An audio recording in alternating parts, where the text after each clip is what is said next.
मुंबईचं हे सगळं चित्र आपल्या समोर असताना दुसरीकडे ठाणे शहर सुद्धा तितकंच महत्त्वाचं।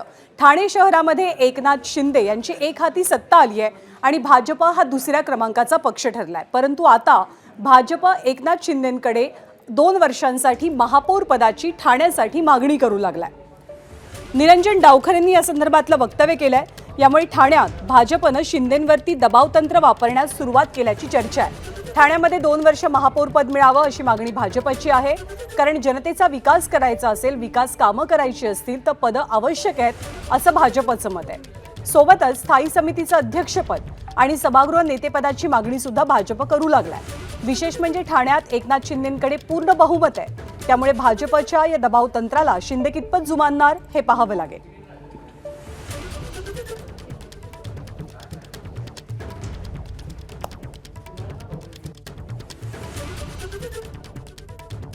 निश्चितपणे जर आम्हाला जो आमच्या निर्धारनाम्यामध्ये दिलेले शब्द आहेत ती जर पूर्ण करायचे असेल तर महानगरपालिकेमध्ये महत्त्वाची जी पदं आहेत ती गरजेची आहेत। मग ते महापौर असेल, सभागृह नेता असेल, स्टँडिंग कमिटी असेल, या सगळ्या गोष्टींमध्ये त्याचबरोबर वेगवेगळ्या समित्या आहेत, याच्यामध्ये महत्त्वाचा रोल जर नसेल तर दिलेले शब्द आणि जो रोडमॅप आम्ही ठाण्याच्या विकासासाठी प्लॅन केलेला आहे त्याच्यामध्ये कुठेतरी अडचण येऊ शकते।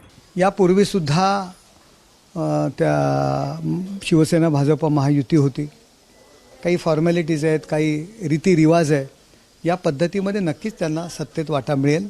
आणि जे काही द्यायचं, सगळीच पदं जरी द्यायची म्हटली तरीसुद्धा तो निर्णय माननीय एकनाथ शिंदे साहेबांनी, देवेंद्रजी घेतील।